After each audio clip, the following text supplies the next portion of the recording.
जर मित्रांनो तुम्ही आज माझ्या चॅनलवरती नवीन आला असाल तर चॅनलला सबस्क्राईब करा आणि व्हिडिओला लाईक करायला विसरू नका, कारण तुम्हाला अशाच नवीन नवीन बातम्या ह्या चॅनलवरती पाहायला भेटणार आहेत. तर ह्याच्या बातम्या तुम्ही विसरून जाचाल त्यापेक्षा आधीच व्हिडिओला आणि लाईक करा आणि चॅनलला सबस्क्राईब करायला विसरू नका, कारण तुम्हाला सबस्क्राईब केल्यानंतर व्हिडिओ लगेच गावतील. मिस कॉलने सुरू झालेली प्रेम कहाणी. दोनदा लग्न झालं, दोनदा घटस्फोट बी झाला. हलाला आणि आता थेट लैंगिक शोषणाची तक्रार दाखल झाली. ऐसी मेकॅनिक पतीचे किळसवाणे कृत्य. 10 वर्षाच्या नात्याचा शेवट. पोलीस ठाण्यात आरोपीला अटक करण्यात आली. मिस कॉलने झालेली प्रेम कहाणी. दोनदा लग्न पण झालं, दोनदा घटस्फोट झाला. हलाला आणि आता थेट लैंगिक शोषणाची तयारी केली होती. एका मिस कॉलपासून सुरू झालेली ही प्रेम कहाणी 10 वर्षाच्या प्रवासानंतर आता पोलीस स्टेशनच्या दारात पोहोचली आहे.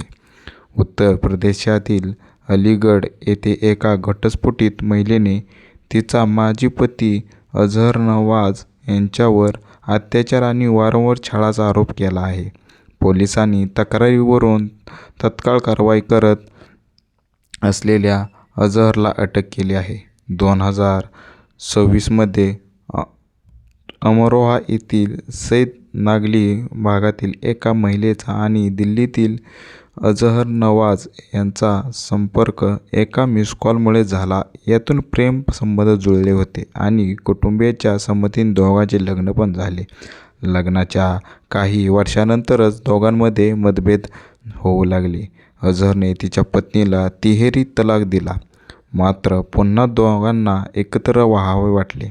यानंतर दोन्ही कुटुंबाच्या संमतीने बुलंदशहर येथील एका मौलानामार्फत हलाला करण्यात आला होता. हलाला झाल्यानंतर दोघांनी पुन्हा लग्न केले. त्यानंतर त्यांना एक मुलगीही झाली. मात्र मुलीच्या जन्मानंतर त्यांच्यातील वाद पुन्हा वाढले आणि अझहरने तिला दुसऱ्यांदा तिहेरी तलाक दिला. दुसरा घटस्फोट झाल्यावर अझहरने दुसऱ्या महिलेशी लग्न केले, पण त्याला दुसऱ्या पत्नीपासून मुलं होऊ शकले नाहीत.